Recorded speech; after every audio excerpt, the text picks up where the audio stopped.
우리 집에 시집 왔으면 무릎 꿇고 온 가족 속옷부터 빨아. 이게 법이야. 다 못 빨면 밥 먹을 생각도 마. 내가 뭐라도 되는 줄 아니? 우리 조씨 집안에 시집 왔으면 감지덕지 할 것이지 어디서 고개를 빳빳이 들어? 신혼 첫날이었습니다. 시어머니는 식구 9명의 속옷이 둥둥 떠다니는 시커먼 구정물 대야를 제 발치에 들이밀며 명령했습니다. 당장 무릎 꿇고 손빨래를 하라고 말입니다. 시누이는 옆에서 짝다리를 짚고 해바라기 씨를 까먹으며 껍질을 태퇴 뱉어내고 있었고 시아버지는 소파에 누워 텔레비전만 멍하니 쳐다보고 있었습니다. 그리고 제 남편이라는 사람은 그저 피곤하다는 듯 깊은 한숨을 내쉬며 이렇게 말할 뿐이었습니다. 엄마, 적당히 좀 하세요. 적당히 하라고. 저는 고개를 숙인 채 입가에 희미한 미소를 띄웠습니다. 저는 소리 지르며 싸우지도 바닥을 치며 통곡하지도 않았습니다. 그저 그날 밤 친정에 연락해 VIP 전용 이사 업체를 불렀을 뿐입니다. 신혼집에 있는 가구란 가구는 모조리, 조명 하나, 심지어 벽에 박힌 나사 못 하나까지 남김없이 싹 다 실어날랐습니다. 다음 날 아침 방문을 열고 나온 시어머니가 텅 비어버린 거실과 쓰레기만 뒹구는 바닥을 보며 비명을 질렀습니다. 이 미친년이 집안 살림을 몽땅 털어갔어. 아들, 빨리 경찰에 신고해. 하지만 출동한 경찰에게서 시어머니는 기절초풍할 사실을 전해 듣게 됩니다. 이 집 명의는 처음부터 끝까지 며느님 단독 명의입니다. 네, 그렇습니다. 제 이름은 서유나. 강남 청담동 태화그룹 회장의 무남동녀 외동딸입니다. 본격적인 이야기를 시작하기 전에 청취자 여러분이 계신 곳이 어디인지 댓글로 남겨주세요. 좋아요와 구독 버튼 누르는 것도 잊지 마시고요. 채널이 성장하는 데 큰 힘이 됩니다. 그럼 더 흥미진진한 이야기 속으로 들어가 보겠습니다. 공기 중에는 싸구려 냉동 삼겹살이 숯불 위에서 타들어가는 기름 냄새가 진동했습니다. 거기에 생마늘 냄새와 소주 알코올 향이 뒤섞여 제가 입고 있는 인터넷 쇼핑몰 저가 싸구려 웨딩드레스의 섬유 조직 사이사이로 스며들고 있었습니다. 어머, 신부꼴 좀 봐. 그 흔한 금팔찌 하나 없네? 우리 준혁이가 인물은 훤한데 어쩌다 저런 궁상맞은 여자를 골랐대? 일부러 들으라고 한 소리였을까요? 그 날카로운 속삭임은 시끌벅적한 술잔 부딪히는 소리를 뚫고 제 고막에 정확히 꽂혔습니다. 저는 미지근하게 식어버린 소주잔을 든 채 거울 앞에서 수천 번 연습했던 순종적인 미소를 지으며 얼굴에 개기름이 번들거리는 친척들에게 허리를 굽혔습니다. 제 시선은 술잔을 쥐고 있는 제 손으로 향했습니다. 횡했습니다. 그 흔한 민문이 반지 하나 없었으니까요. 시어머니 조 여사가 한 달 전 마치 큰 선심이라도 쓰듯 이렇게 말했기 때문입니다. 유나 너 어차피 대출금 갚으려면 빠듯할 텐데 허례허식은 다 집어치우자. 그 돈 아껴서 우리 집 냉장고나 좀 큰 걸로 바꾸는 게 낫지 않겠니? 저는 순순히 고개를 끄덕였습니다. 지금 이 동네 고깃집에서 결혼 피로연을 하는 이 상황에 순응하고 있는 것처럼 말이죠. 바닥은 끈적거렸습니다. 걸음을 옮길 때마다 신발 밑창에서 쩍쩍 달라붙는 소리가 나 얼굴이 화끈거렸습니다. 겨눈질로 상석에 앉은 시어머니를 훔쳐보았습니다. 상추에 탄 고기를 잔뜩 얹어 입안 가득 밀어넣고 계시더군요. 입가에는 벌건 쌈장이 묻어 있었고 우물거리면서 저를 위아래로 훑어보는 눈빛은 마치 진열대의 물건을 감정하는 것 같았습니다. 며느리를 향한 애정은 눈꼽만큼도 없고 그저 공짜 파출부를 하나 들였다는 천박한 계산속만 읽혔습니다. 구석자리에는 머리가 희끗한 노신사 한 분이 조용히 앉아 계셨습니다. 낡아 보이지만 PD 완벽한 맞춤 정장을 입고 앞에는 물 한 잔만 놓아둔 채였습니다. 태화그룹 수석법무팀장 김 변호사님이었습니다. 시장통 같은 소음과 저급한 계산이 판치는 이 고깃집에서 제 정체를 아는 유일한 사람이었습니다. 태화그룹 서 회장의 외동딸이자 어제 이사회에서 수천억 원대 자산의 상속인으로 확정된 서유나라는 사실을 말입니다. 김 변호사님과 시선이 짧게 얽혔습니다. 그가 아주 미세하게 고개를 끄덕이며 무릎 위에 놓인 가방을 손가락으로 톡톡 두드렸습니다. 알고 있습니다. 가방 속 고성능 녹음기가 돌아가고 있다는 것을요. 조씨 집안 사람들이 제게 퍼붓는 모든 모욕을 빠짐없이 기록하고 있을 겁니다. 유나, 뭐해?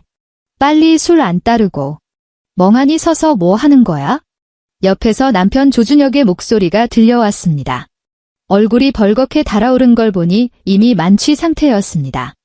그가 거칠게 제 어깨를 감싸 안으며 역한 술 냄새를 얼굴에 확 풍겼습니다. 이게 제가 꿈꾸던 사랑이었을까요? 한강변에서 춥다며 옷을 벗어주고 편의점에서 따뜻한 꿀물을 사다 주던 그 다정했던 남자는 어디 갔을까요? 친척들이 마누라가 아주 순둥이네, 말 잘 듣겠어 라고 한마디 던지자 마치 새 장난감을 얻은 어린애처럼 희죽거리는 저 남자가 정말 그 사람일까요? 저는 속에서 치밀어 오르는 구역질을 꾹 참고 쓰디쓴 싸구려 소주를 단숨에 털어 넣었습니다. 밤이 깊었습니다. 경기도 외곽의 이 낡은 아파트는 방음이란 게 아예 없는 듯 했습니다. 위층에서 화장실 물 내리는 소리가 폭포수처럼 쏟아졌습니다. 저는 신혼집 거실에 앉아 있었습니다. 고기 냄새에 찌든 웨딩드레스는 벗어서 쓰레기통에 처박아 버렸습니다. 조준혁은 이미 골아떨어졌습니다. 너무 피곤해서 첫날 밤 의무를 다할 수 없다는 비겁한 핑계를 대고는 죽은 돼지처럼 안방 침대에 널브러져 있었습니다. 방문을 뚫고 나오는 코를 고는 소리가 집안을 울렸습니다. 집안을 둘러보았습니다. 60인치 삼성 초고 화질 텔레비전 화면에는 창밖 가로등 불빛이 어른거렸습니다.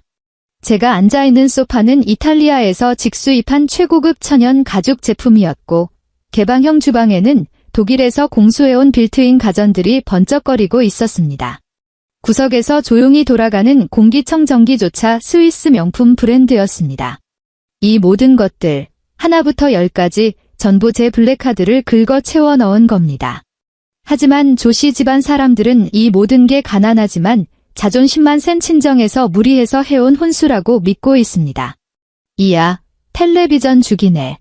이제 축구 볼 맛 좀 나겠어? 이게 텔레비전을 본 조준혁의 첫 마디였습니다. 소파 색깔이 너무 밝아서 때 타겠다. 내가 부지런히 닦아야겠어. 이건 시어머니 조 여사의 평가였죠. 이런 고가의 물건들을 사느라 생활비는 남았는지 밥은 굶지 않는지 물어보는 사람은 단 한 명도 없었습니다. 그들에게 저는 서울 토박이 조씨 집안에 들어온 기생충일 뿐이고 기생충이 숙주를 위해 이 정도 바치는 건 당연한 일이라 여기는 듯 했습니다. 탁자 위에 놓인 휴대전화를 집어 들었습니다. 어둠 속에서 화면 불빛이 눈을 찔렀습니다. 사진첩을 열어 어제 이사회 사진을 보았습니다. 군더더기 없는 고급 정장을 입고 아버지 곁에 서서 수십 명의 임원들에게 고개 숙여 인사를 받는 제 모습이 있었습니다. 그런데 지금의 저는 어떤가요? 보풀이인 잠옷바람으로 곰팡내 나는 낡은 아파트에 앉아 남편의 코 골며 자는 소리를 들으며 내일 아침에 닥칠 심판을 기다리고 있습니다. 하지만 그 심판은 예상보다 훨씬 빠르고 더 역겨운 방식으로 찾아왔습니다. 새벽 5시 30분. 창밖은 아직 어스름했고 늦가을의 한기가 창틀 사이로 스며들고 있었습니다. 그때 천둥 같은 노크 소리가 정적을 깼습니다. 도어록을 미친 듯이 돌려대는 소리까지 들렸습니다. 문 열어. 해가 중천인데 아직도 자빠져 자? 저는 화들짝 놀라 눈을 떴습니다. 심장이 미친 듯이 뛰었습니다. 옆을 보니 조준혁은 이불을 머리끝까지 뒤집어 쓴 채 모르는 척하고 있었습니다. 저는 깊게 심호흡을 하고 겉옷을 걸친 뒤 현관문을 열었습니다. 문 앞에 두 사람이 서 있었습니다. 현란한 꽃무늬 몸빼 바지를 입은 시어머니 조 여사가 양손을 허리에 얹은 채 소름 끼치는 냉소를 짓고 있었습니다. 그 뒤에는 시누이 조민아가 벽에 기대어 서 있었는데 세상에 그 새벽부터 해바라기 씨를 까먹으며 복도 바닥에 껍질을 뱉고 있더군요. 어머니, 미나 씨 이렇게 이른 시간에. 제 말이 끝나기도 전에 조 여사가 저를 거칠게 밀치고 성큼성큼 거실로 들어왔습니다. 그녀의 손에는 거대하고 새빨간 플라스틱 대야가 들려 있었습니다. 어두침침한 거실에서 그 색깔은 유독 촌스럽고 기괴해 보였습니다. 콰당. 대야가 값비싼 카페트 위로 내동댕이 쳐졌습니다. 순간 형언할 수 없는 시큼하고 퀴퀴한 악취가 코를 찔렀습니다.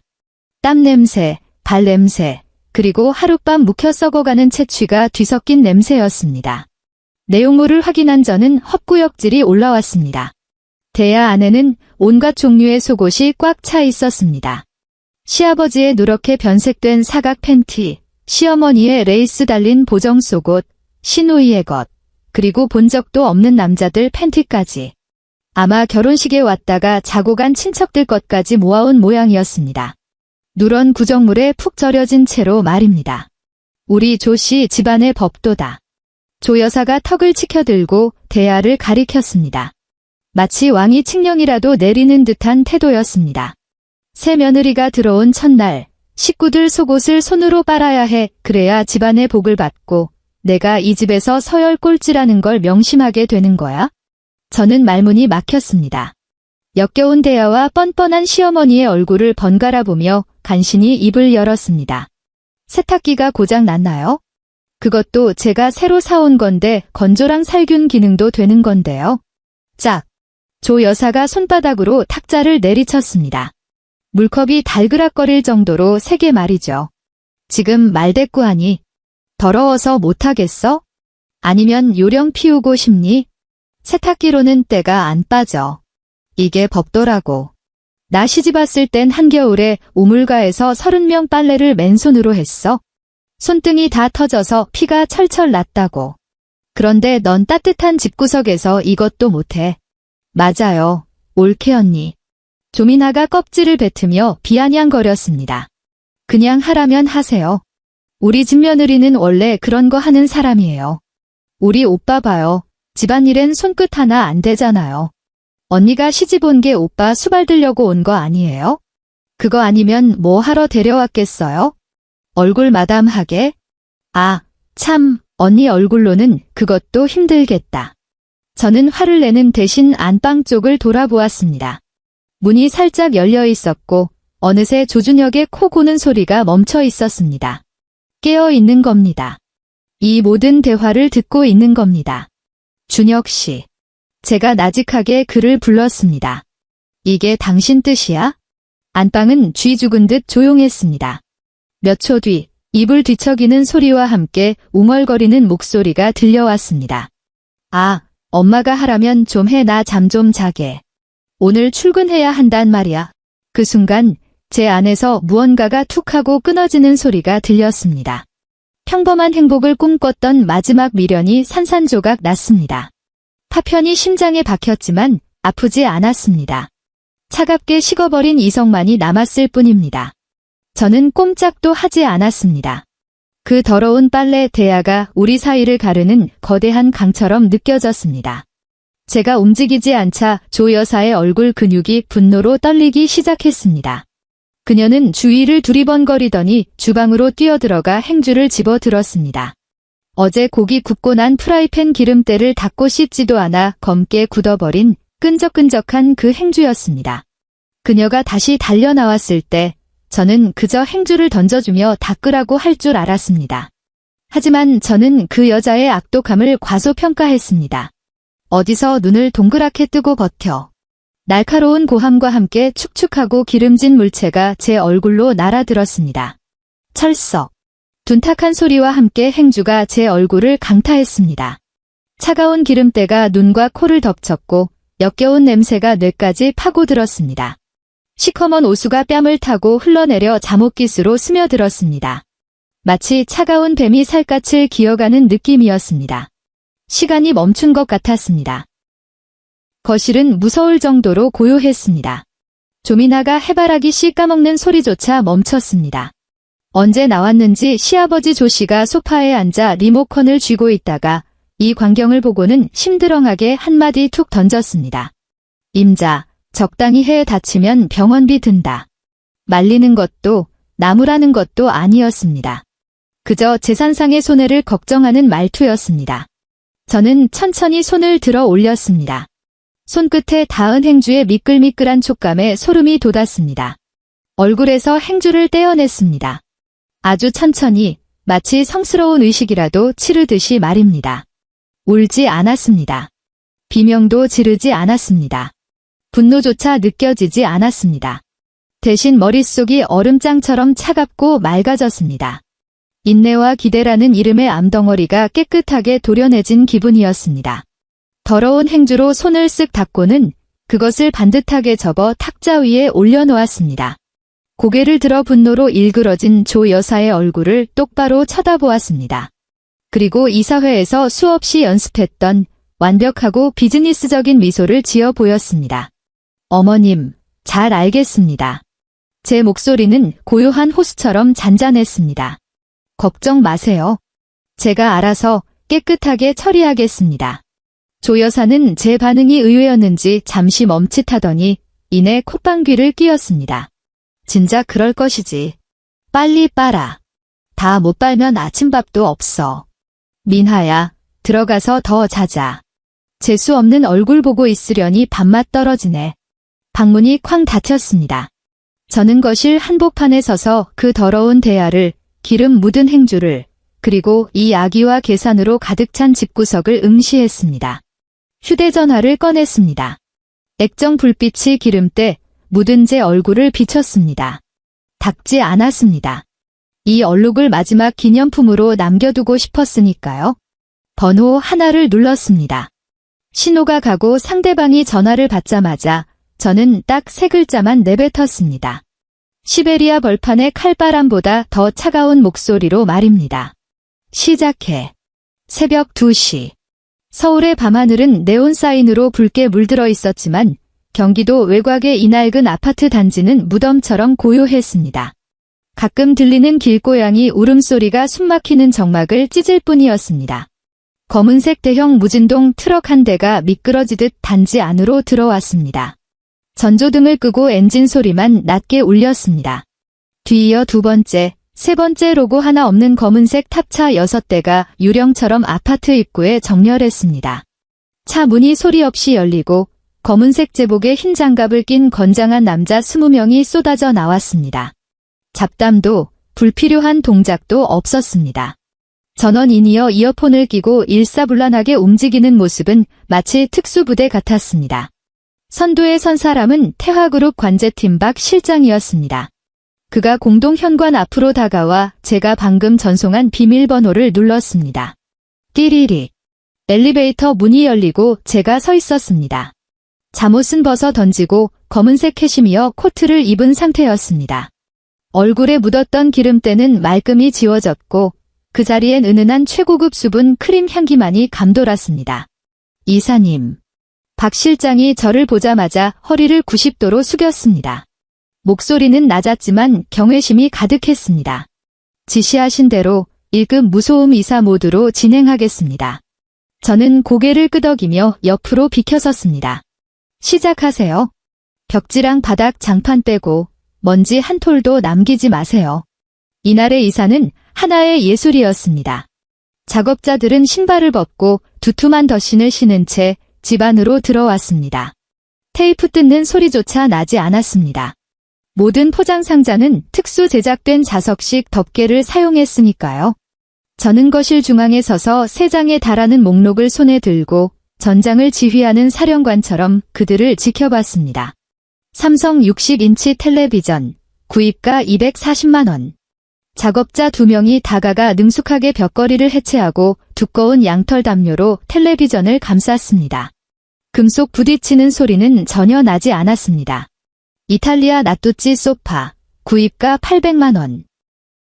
4명의 작업자가 소파 모서리를 잡고 깃털처럼 가볍게 들어 올려 현관으로 사라졌습니다. 독일 밀레 식기세척기, 오븐, 양문형 냉장고, 주방 가전들이 하나둘씩 해체되었습니다. 음식이 가득 차 있던 냉장고는 텅 비워졌고 조 여사가 아끼던 쿰쿰한 냄새가 진동하는 김치통들은 차가운 베란다 바닥에 줄 맞춰 내려졌습니다. 저는 안방으로 들어갔습니다. 조준혁은 여전히 세상 모르고 자고 있었습니다. 그의 코 고는 소리가 이 은밀한 이사 작전의 유일한 배경음악이었습니다. 그는 꿈에도 몰랐을 겁니다. 그가 몸을 뒤척이는 그 순간 그가 깔고 자던 500만 원짜리 시몬스 매트리스가 작업자들의 신기에 가까운 기술로 교체되고 있다는 사실을요. 작업자들은 그를 아기 다루듯 살짝 들어 올렸습니다. 그리고 순식간에 값비싼 매트리스를 빼내고 침대 프레임 나무판 위에 얇은 호치불 하나를 깔아 그를 다시 눕혔습니다. 조준혁은 입맛을 쩍 다시더니 딱딱한 나무 바닥 위에서 다시 코를 골기 시작했습니다. 마지막은 화장실이었습니다. 겨울에 차가운 변기에 앉기 싫다며 제가 특별히 주문했던 최고급 비데. 작업자가 공구를 들고 들어가더니 몇 분 뒤 비데를 품에 안고 나왔습니다. 이제 그곳엔 얼음장처럼 차가운 독이만 덩그러니 남았습니다. 시간이 흐를수록 꽉 차 있던 집안은 무서운 속도로 황량해져 갔습니다. 웨딩 사진을 걸었던 모차국만이 벽에 덩그러니 남아 조소하는 눈동자처럼 저를 내려다보았습니다. 마지막으로 제 시선이 머문 곳은 거실 구석에 놓인 빨간색 플라스틱 대야였습니다. 그 안에는 여전히 속옷들이 흙탕물에 잠겨 악취를 풍기고 있었습니다. 조 여사가 어제 그랬죠?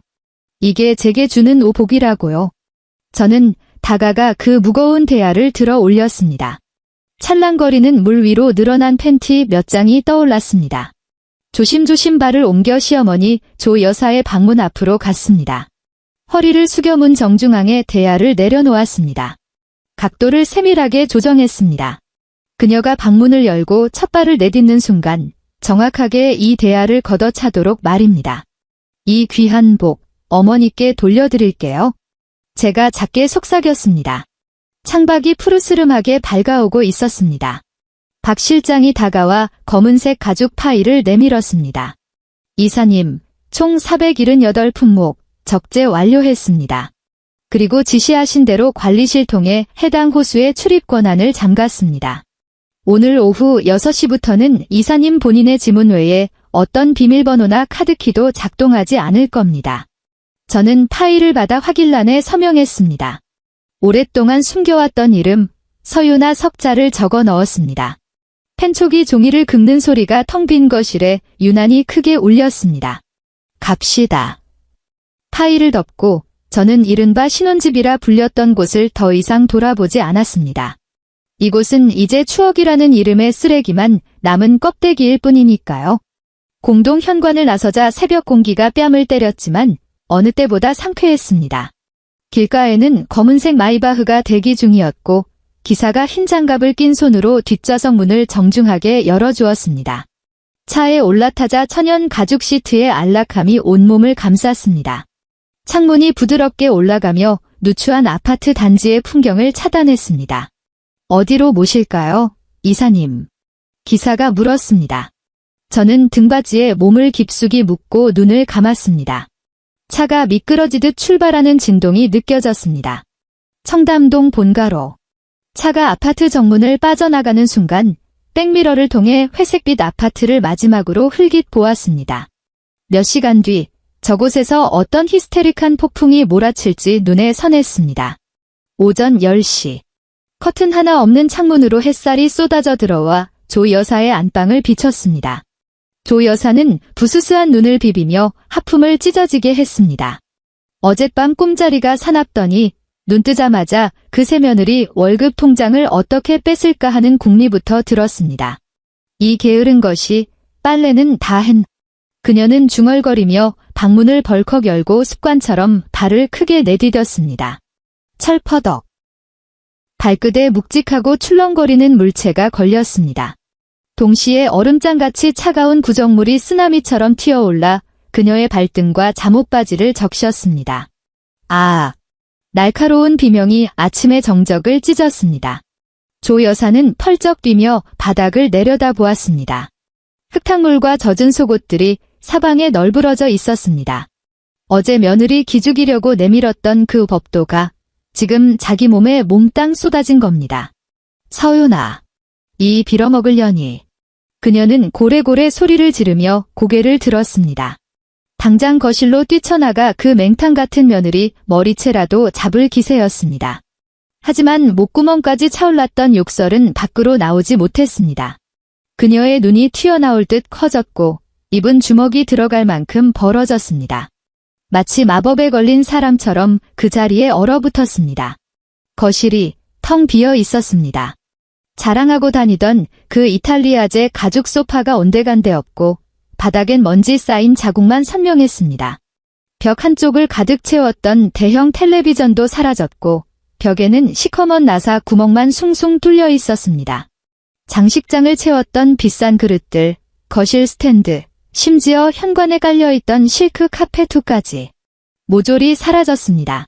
마치 도적대가 쓸고 지나간 것처럼 남은 건 하얀 벽지와 바닥의 먼지뿐이었습니다. 도둑. 도둑이 들었나? 조 여사는 사시나무 떨듯 떨며 다리에 힘이 풀려 문틀을 붙잡았습니다. 그녀는 미친 사람처럼 아들 방으로 달려가 문을 열어젖혔습니다. 조준혁은 맨 나무 판자 위에서 이불을 돌돌 말고 덜덜 떨고 있었습니다. 문이 열리는 소리에 그가 개슴츠레 눈을 떴습니다. 엄마 왜 이렇게 추워? 침대가 왜 이렇게 딱딱해? 조 여사는 대답 대신 창틀을 뚫어지라 쳐다보았습니다. 그곳에는 하얀 A4 용지 한 장이 놓여 있었고 그 위에 검은색 사인펜이 올려져 있었습니다. 그녀는 떨리는 손으로 종이를 집어 들었습니다. 종이에는 단 몇 줄, 하지만 힘있는 글씨체로 이렇게 적혀 있었습니다. 현 소유주가 아닌 거주자는 금일 18시까지 이 집에서 퇴거하여 주십시오. 이후 현관 비밀번호가 변경될 예정이며 무단 침입 시 법적 책임을 묻겠습니다. 그리고 그 아래에는 선명한 붉은색 인주 자국과 함께 종이를 뚫고 나올 듯한 기세로 적힌 이름 석자가 보였습니다. 소유주, 서윤아. 조 여사는 눈앞이 핑 도는 현기증을 느끼며 손에 들고 있던 종이를 바닥으로 떨어뜨렸습니다. 그녀는 획 고개를 돌려 아들을 쳐다보며 잔뜩 쉰 목소리로 비명을 질렀습니다. 준혁아, 빨리 그 기집애한테 전화해봐. 어서. 조준혁은 허둥지둥 베개 밑을 뒤져 휴대전화를 꺼냈습니다. 손가락이 심하게 떨려 비밀번호 패턴을 몇 번이나 틀린 끄대야 익숙한 그 번호를 눌렀습니다. 죄송합니다. 지금 거신 전화는 당분간 연결이 되지 않. 통화 연결음 대신 차가운 기계음만이 흘러나왔습니다. 그 번호가 완벽하게 차단되었다는 뜻이었습니다. 바로 그때 작은 방에서 조민아가 비명을 지르며 뛰쳐나왔습니다. 엄마, 오빠, 화장실 비데가 없어졌어. 그 200만 원짜리 비데가 통째로 사라졌다고. 변기가 얼음장이라 엉덩이 얼어 터지는 줄 알았잖아. 조준혁은 텅 비어버린 집구석과 발광하는 어머니, 그리고 철없는 여동생을 번갈아 쳐다보았습니다. 그리고 바닥에 떨어진 퇴거 통지서를 다시 내려다보자 거대한 공포가 쓰나미처럼 밀려와 그를 집어삼켰습니다. 문득 어젯밤 잠든 척하던 자신의 등 뒤에서 느껴졌던 유나의 시선이 떠올랐습니다. 그때는 그게 애정 어린 눈길인 줄 알았습니다. 하지만 지금 다시 생각해보니 그건 마치 시체를 바라보는 눈빛이었습니다. 그는 떨리는 손으로 다시 한번 통화 버튼을 누르려 했지만 허공에 멈춘 손가락은 굳어버린 듯 움직이지 않았습니다. 휴대전화 화면 상단에 방금 뜬 뉴스 속보 알림 때문이었습니다. 뉴스의 제목은 굵은 고딕체로 박혀 있었습니다. 태화그룹 신임 회장 서윤아, 베일 벗은 재벌가 상속녀. 그리고 기사에 첨부된 고화질 사진 속에는 어제까지만 해도 보풀이인 잠옷을 입고 있던 그의 아내가 있었습니다. 검은색 맞춤 정장을 입고 태화그룹 본사 앞에 서 있는 그녀의 눈빛은 그가 알던 여자가 아니었습니다. 차갑고 고고하며 범접할 수 없는 아우라를 뿜어내고 있었습니다. 그건 그의 아내 서윤아가 아니었습니다. 태화그룹의 새로운 주인 서윤아 회장이었습니다. 툭 하는 소리와 함께 조준혁의 휴대전화가 맨 나무 판자 침대 위로 떨어졌습니다. 그는 입을 벌린 채 아무런 소리도 내지 못했습니다. 숙취로 퉁퉁 부은 얼굴이 백지장처럼 하얗게 질린 채 창문으로 쏟아지는 햇살을 멍하니 맞고 있을 뿐이었습니다. 그는 일어나야 한다고, 당장 쫓아가서 무릎이라도 꿇고 빌어야 한다고 생각했습니다. 하지만 바닥에 발을 디디고 신발을 신으려던 그 순간 그의 모든 동작이 멈췄습니다. 저는 마이바흐의 널찍한 뒷좌석에 앉아 최신형 아이패드 프로를 손에 들고 있었습니다. 화면에 떠 있는 건 주식 차트도 그룹의 분기 보고서도 아니었습니다. 고화질이 실시간 CCTV 화면이었습니다. 제가 불과 2시간 전에 떠나온 그 집, 아니, 이제는 공실이라고 불러야 할 그곳의 거실 풍경이었습니다. 화면 속에서 맨발로 거친 마룻바닥에 서 있는 조준혁은 마치 싸구려 밀랍 인형처럼 굳어 있었습니다. 그의 휴대전화는 바닥에 덩그러니 놓인 채 화면 불빛이 서서히 꺼져가고 있었습니다. 이사님, 신호 끊을까요? 조수석에 앉은 박 실장이 조심스러운 목소리로 물었습니다. 저는 손가락으로 화면을 밀어 핏기 하나 없는 조준혁의 얼굴을 확대했습니다. 아니요. 저는 옆에 놓인 따뜻한 다즐링 홍차를 한 모금 마셨습니다. 향긋한 차 냄새가 기억 속에 남아있던 퀴퀴한 곰팡내를 씻어주는 듯 했습니다. 그대로 두세요. 벼랑 끝에 몰린 짐승이 어떻게 울부짖는지 보고 싶거든요. 소리 좀 키워줘요. 화면 속 죽은 듯 고요하던 거실이 날카로운 고함으로 깨졌습니다. 이게 다 무슨 일이야? 내 가죽 소파 내놔. 서윤아. 2년 당장 나와. 조 여사가 마치 성난 멧돼지처럼 안방에서 뛰쳐나왔습니다. 신발도 신지 않은 채였습니다. 평소 며느리 앞에서 콧대를 세우던 그 발바닥이 먼지투성이 시멘트 바닥을 밟으며 더러워지고 있었습니다. 그녀의 손에는 제가 창틀에 남겨둔 퇴거 통지서가 들려 있었고 종이는 부들부들 떨리는 손길에 맞춰 바스락거리는 소리를 냈습니다. 그제야 조준혁이 움직였습니다. 녹슨 기계가 삐걱거리듯 아주 천천히 고개를 돌려 어머니를 바라보았습니다.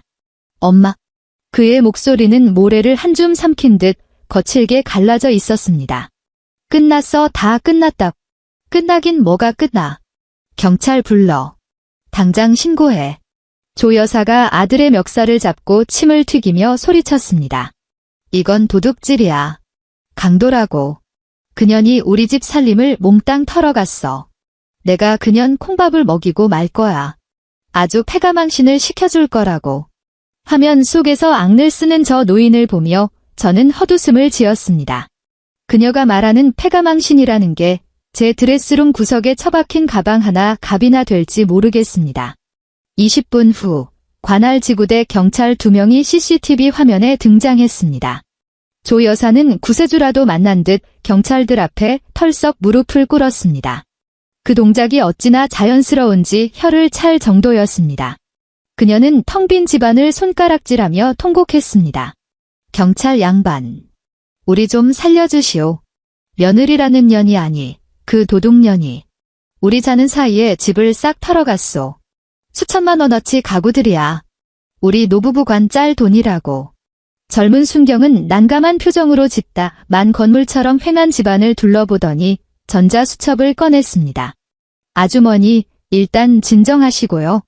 여기가 아드님 집이라고 하셨는데 등기부등본이나 계약서 같은 거 있으세요? 있지. 있고 말고. 조 여사는 품속에서 꼬깃꼬깃해진 종이 한 장을 꺼냈습니다.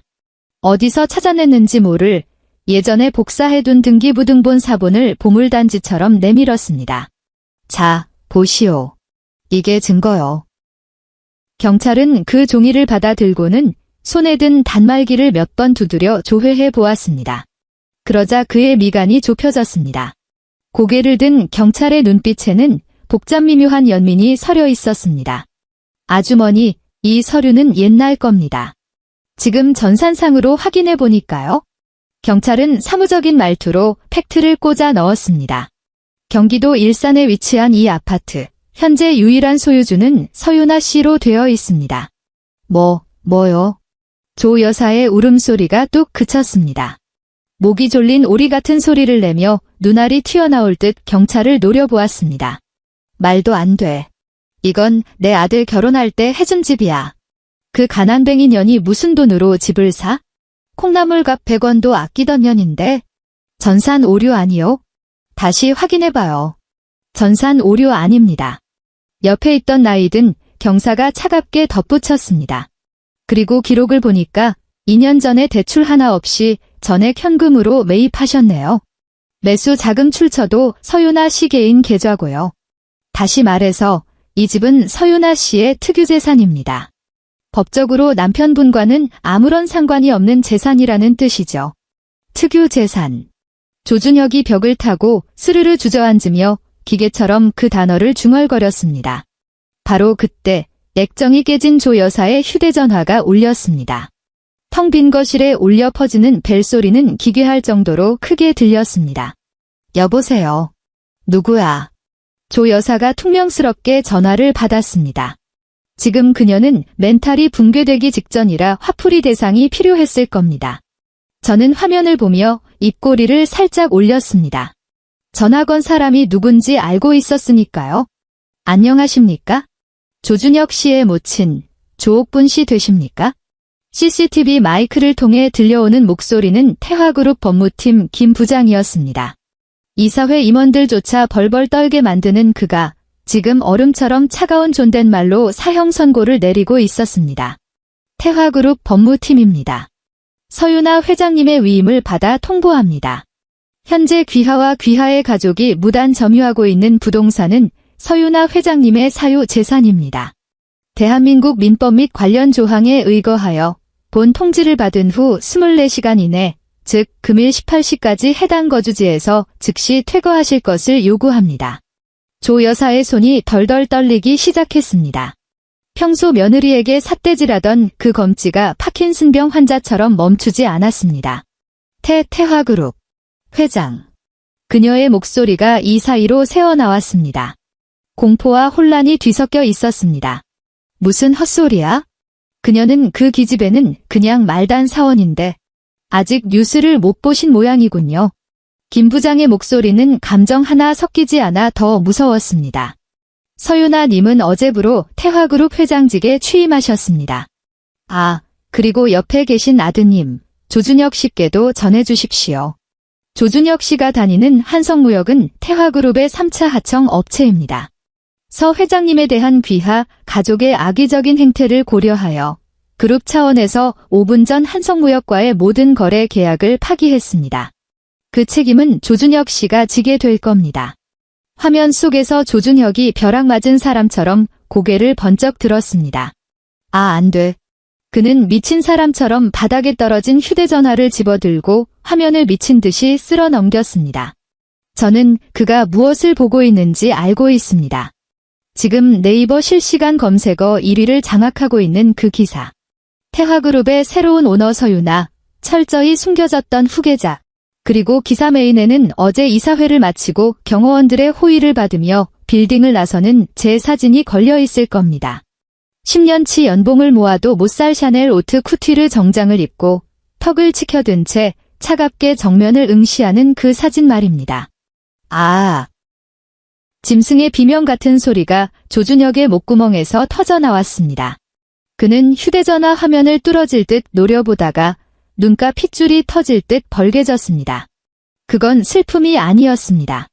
수천억 원짜리 당첨 복권을 제 손으로 찢어발겼다는 처절한 후회, 금송아지를 똥 묻은 강아지인 줄 알고 걷어찼다는 절망이었습니다. 진짜였어, 진짜 유나였어. 조준혁은 머리를 벽에 쿵쿵 찍기 시작했습니다. 둔탁한 소리가 텅 빈 집안을 울렸습니다. 내가 무슨 짓을 한 거야, 내가 도대체 무슨 짓을 한 거냐고. 조 여사는 손에 들고 있던 전화기를 놓쳤습니다. 배터리가 튕겨나갔습니다. 그녀는 아침에 자신이 걷어찼던 그 구정물 웅덩이 위에 털썩 주저앉았습니다. 더러운 물이 바지를 적셨지만 그녀는 느끼지도 못하는 듯 했습니다. 망했어, 이제 다 망했어. 그녀는 넋 나간 사람처럼 중얼거렸습니다. 눈동자는 이미 초점을 잃어 죽은 생선 눈깔과 다를 바 없었습니다. 저는 아이패드 화면을 껐습니다. 차 안에는 다시 고요가 찾아왔고 마이바흐 엔진의 낮은 진동만이 느껴졌습니다. 가시죠. 저는 시트에 몸을 기대며 눈을 감았습니다. 피로가 몰려왔지만 동시에 묵은 체증이 내려가는 듯한 해방감이 느껴졌습니다. 본사로 결제할 서류가 많습니다. 지옥문은 이미 열렸습니다. 그리고 저는 그들을 그 안으로 밀어넣고 문을 걸어 잠그는 역할을 맡았을 뿐입니다. 3일 후 서울 가정법원. 부슬비가 내리고 있었습니다. 회색 구름이 도시를 짓누르듯 낮게 깔려 있었고 마치 더러운 걸레 짠 물 같은 비가 아스팔트를 적셨습니다. 저는 대기실에 앉아 메이크업 수정을 받고 있었습니다. 거울 속 여자의 피부는 투명할 정도로 하얗고 입술에는 매트한 레드 립스틱을 발라 차갑고 도도해 보였습니다. 입생노랑의 블랙 슈트는 날선 칼날처럼 제 몸을 감싸고 있었습니다. 목걸이나 귀걸이는 하지 않았습니다. 오늘 이 자리에서 제게 필요한 장신구는 오직 압도적인 분위기 하나면 충분했으니까요. 회장님, 시간 됐습니다. 김 부장이 문을 열고 들어왔습니다. 그 뒤로 검은색 정장을 입은 태화그룹 에이스 변호사 6명이 도열했습니다. 다국적 기업 인수 합병을 해도 남을 인력이었지만 오늘은 고작 파리 한 마리를 잡기 위해 움직였습니다. 저는 자리에서 일어나 소매를 정리했습니다. 갑시다. 법정 문이 열렸습니다. 카메라 플래시가 번개처럼 터지며 시야를 하얗게 뒤덮었습니다. 셔터 소리가 빗소리처럼 쏟아졌습니다. 하지만 저는 눈 하나 깜짝하지 않고 원고석을 향해 걸어갔습니다. 피고석에는 조준혁이 앉아 있었습니다. 불과 3일 만에 10년은 늙어 보였습니다. 결혼식 때 샀던 그 싸구려 양복은 쭈글쭈글해져 있었고 넥타이는 삐뚤어졌으며 퀭한 눈 밑에는 다크서클이 턱까지 내려와 있었습니다. 그가 저를 보자마자 눈동자가 흔들리더니 물에 빠진 사람이 지푸라기라도 본 듯 미친 듯이 소리쳤습니다. 유나, 여보. 그가 저에게 달려오려 했지만 법원 경위 2명이 그를 거칠게 제 앞에 자리에 앉혔습니다. 나 준혁이야. 당신 남편이라고. 이거 다 오해야? 엄마가 시켜서 그런 거야. 나 당신 사랑해. 알잖아. 저는 그를 쳐다보지도 않았습니다. 시선 끝조차 주지 않았습니다. 우아하게 자리에 앉아 앞에 놓인 서류를 넘길 뿐이었습니다. 마치 지저대는 똥개 한 마리가 지나가는 것처럼 말입니다. 방청석 맨 앞줄에는 조 여사가 앉아 있었습니다. 그녀는 잔뜩 겁에 질린 메추라기처럼 목을 움츠리고 있었습니다. 화려했던 꽃무늬 옷 대신 칙칙한 옷을 입고 있었고 머리는 헝클어져 있었습니다. 제가 법정을 휘둘러보며 시선을 던지자 그녀는 화들짝 놀라며 고개를 무릎 사이로 처박았습니다. 재판은 싱거울 정도로 빨리 끝났습니다.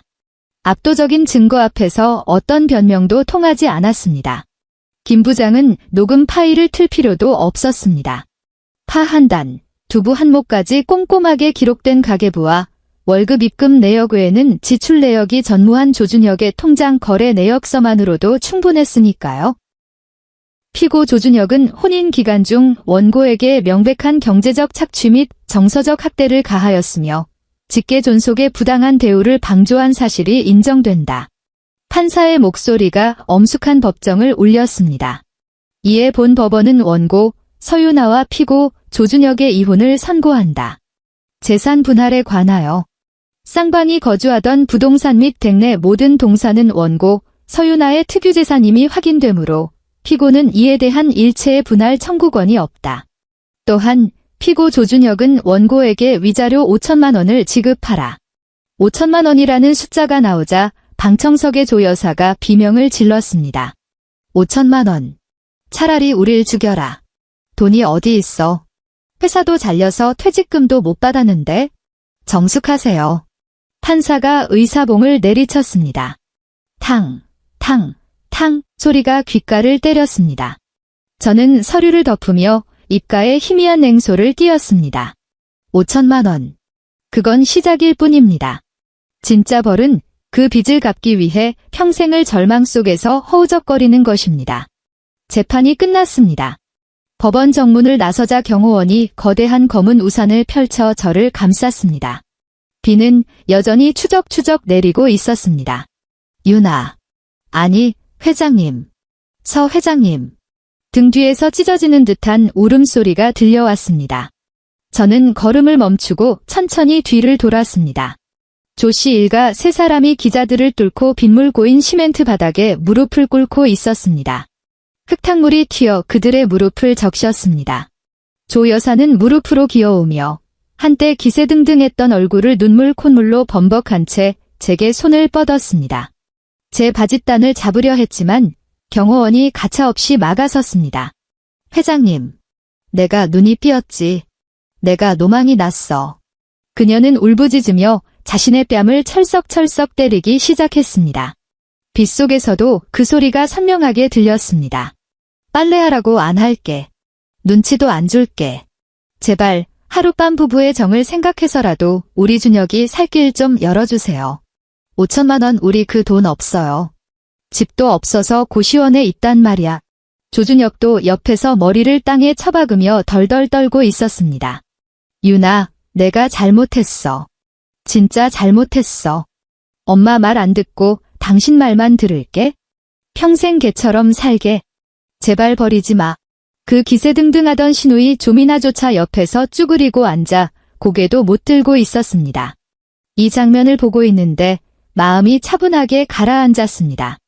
복수의 쾌감 같은 건 없었습니다. 그저 신발 밑창에 눌러붙은 껌을 보는 듯한 불쾌감과 혐오감뿐이었습니다. 저는 손짓으로 경호원을 물렸습니다.